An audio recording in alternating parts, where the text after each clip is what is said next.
Hello and welcome to Real Watchers Movie Club. My name is Garrett. And I'm Kevin. And we are your hosts. Movie Club is a show where we pick a movie every week and discuss it, just like a book club. On today's show, we are covering the holiday classic, Home Alone. Our thoughts and more coming up on Movie Club.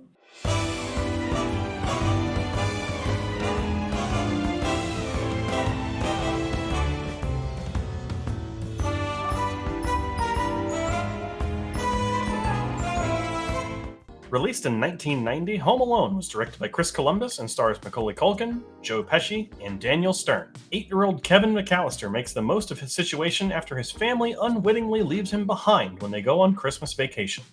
When thieves try to break into his home, he puts up a fight like no other.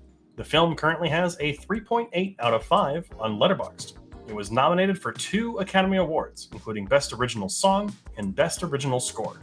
Before we dive into our thoughts, though, we do want to issue a spoiler warning for the movie, which, I mean, most people arguably have seen this movie, but if you have not for some reason, make sure you watch the movie first, and then come back here. It's okay. You're not going to piss us off. But stay tuned to the end of the show, because not only are we going to talk about what movie we're covering next week, but we are also going to be talking about the change in format that's coming for the show, so you don't want to miss that. All right, Kevin, so Home Alone was my pick this week for the express reason that this is coming out the day after Christmas and wanted to kind of choose a holiday season movie. And we already talked about Die Hard back on the old podcast, which is the best Christmas movie. But wanted to go ahead and just pick one that I had not reviewed yet, which was Home Alone, which I've seen before, obviously, but I have not ever actually put a score to. Nice. But I'm sure you've seen this before. Mm-hmm. So plenty of times. I mean, you can't go wrong with this movie, I feel like. Well, let's go ahead and talk into it a little bit. I don't know. I don't even know where to start with this movie. I mean, is it a Christmas movie? Yes, this movie is a Christmas movie. Yeah, I mean, both of them are. The sequel, which is way better in my opinion, is also a Christmas movie. But I think that it is definitely not only is it a holiday movie because it takes place during the holidays, but it also like has the spirit of the holiday in it, right? Like in the importance of family and all that, which I think is great because I think this movie is directed beautifully. I think Chris Columbus does a really good job of bringing this story to life and kind of mixing the funny with the more emotional and arguably the scary, depending on if you're a parent or not. But I think it's definitely got a lot of charm to it. It does. I really enjoy like the Christmas aspect of it, like you said, family togetherness, and it is a kind of like, I don't want to say horror, but it's like a what if this happened kind of a situation, and especially being a parent, leaving somebody, a kid at home when you fly across the country pretty much, and what can you do to get back to him as quickly as possible, because you see those struggles with Mrs. McAllister in this movie because she needs to get back to her kid Kevin, and she is going to desperate amounts to get back onto a plane to go rescue Kevin pretty much. And I can see how a lot of parents actually kind of like this movie as well, because they never want this to happen. So it's kind of funny it's happening in a movie, so they don't have to do it in real life, pretty much. But I really like Kevin Macaulay. I can never say his name. Kevin Culkin as Kevin in this movie. I don't think he ever gets annoying to me per se, and I really like all of his intricate traps and stuff like that, which are really fun. Yeah, I got a break from you on that. I think, for the longest time, I did not like this movie because of Macaulay Culkin. Okay. I found him to be the most annoying person in the world in this movie. And while I will say that I have definitely come around to it a little bit, I think that he has really good moments when he is like, when he's walking by himself and sees other families together, and there are those kinds of moments where he does really well, and I respect the performance that he has there. And there is a level of charm and charisma to it, but just like, during the moments like sorry, I'm just gonna say the stupid grin on his face whenever something goes his way, it just bugs me, and I don't know why. Like when Marv puts his head up or whatever, and he's like, "Hello." And then shoots him. It pisses me off, dude. I have no idea why. I can't stand, like, the only Macaulay Culkin I've ever loved is Uncle Buck. Mm, This I'm 50-50 on him in this movie. okay. What I'm not 50-50 on is Joe Pesci and Daniel Stern. They're great. So good. So good in this movie. So I good as mean, Harry and think Marv. of think about Joe Pesci as a gangster, but who can't cuss in this movie, I think is hilarious as Yeah. well. And I don't know if he was trying to be funny throughout this whole movie, but he plays it so well, like trying to be just a guy with a stick up his ass the entire time. Mhm. And then you have the comedic relief as and Marv, who's just like he's just a big Dumbo. Like Yeah.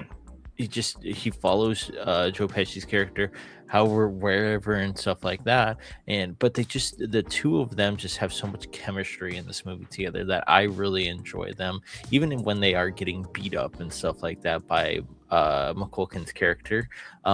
I really enjoy it because you know it's just going to be a fun time when you see them on the screen.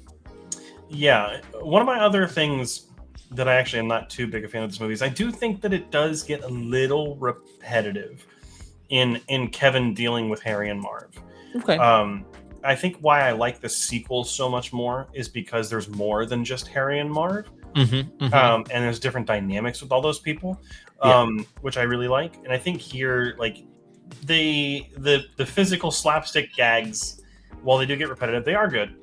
Mm-hmm, I'm not gonna lie, but like, I just, it's like, okay, cool, that's fun. Like, and I get it's obviously it's wish fulfillment for a lot of kids, and I think mm-hmm, that that's also a big part of it as well.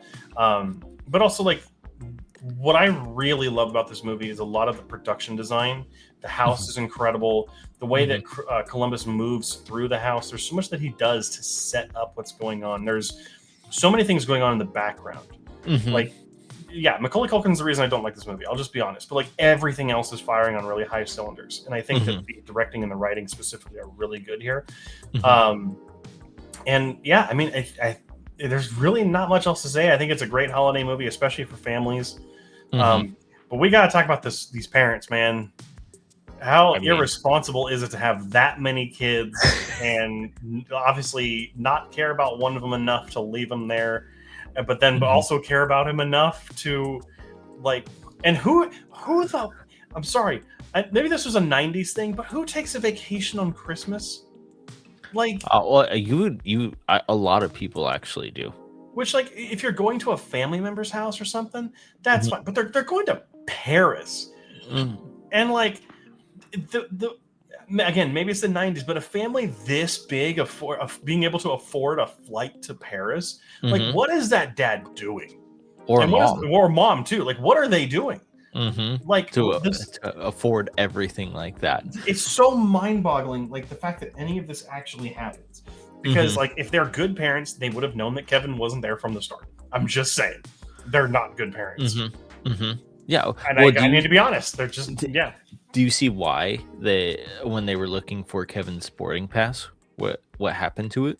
Yeah, obviously, but Okay. like, it's just not believable. Like, if you truly loved and cared for all your kids, you would have visually confirmed that he was there at least. Mhm. And that's why I think, we're not talking about the second one, but in the second one, they have that little, like, "Where's Kevin?" And he goes, "I'm right here," kind of a Yes, situation, so which good. is so it's perfect. I love it. So we're not talking about the second one, though. We're talking about Yeah, the first unfortunately. one. But I mean, like, I know why a lot of people love this movie. It is a huge, you know, like, nostalgia trip. People love this movie. And you can show this Um, to a kid too. It doesn't yeah, like hinder the performance as it being a PG-13 movie. It's just a PG movie.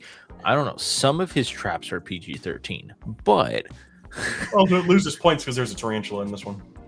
oh, I forgot about that one. Yeah. Or Yeah. the nail in the foot too. Actually, there's a story behind how that effect works, and it's really cool.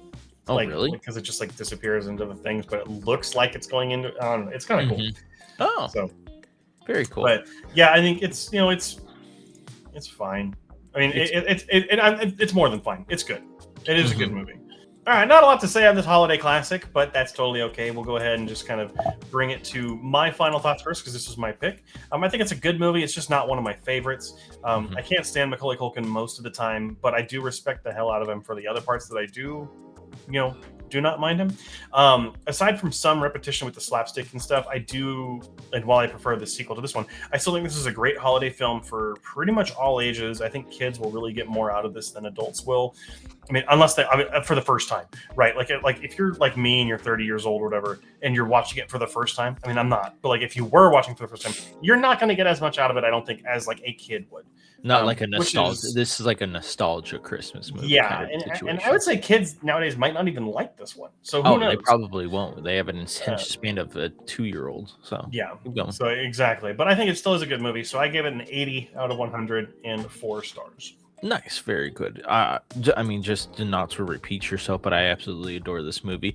I never really watched it as a kid, though. I think I watched it more as a teenager. Still nostalgic in that wise, but I do like Culkin's acting in this, especially when he goes to the grocery store and he gets the bags and the bags rip on him, and he just sits there, just like, oh, hating life. Dude, we have those moments all the time. But Joe Pesci and Daniel Stern are fantastic as the villains in this movie. And I really like how it's just a family movie that you can put on the background if you've seen it before, laugh with kids and stuff like that. And it's just overall, it's a family movie that shows what family is all about. And I really enjoy it. So I gave it a 92 out of 100, which is a 4.5 stars out of 5 for me. Well, there you go. So the question now falls to you. What do you think of Home Alone? Go ahead and leave those comments down in the comment section down below. And just remember to be respectful, because it's not hard, and it really shouldn't be hard nowadays. But next week, we are going to be transitioning to a brand new format for Movie Club. We are going to be doing a different theme every month. So, for instance, January is going to be all about documentaries. So we are going to be checking out 5 documentaries, because there's 5 Fridays in the month. So we're going to be checking out the documentary Crop Seed next week, which I believe is kind of a mix of like true crime, horror, and documentary. So should be pretty interesting. But that's going to be coming out next week. But that is it. So thank you so much for watching. Of course, this episode comes out after the holidays. So I hope you all had a very happy holidays. And of course, next week is New Year. So have a very happy New Year. Can't wait to see you guys in the New Year. But again, thank you so much for watching. And until next time, make sure to keep those eyes on the screen.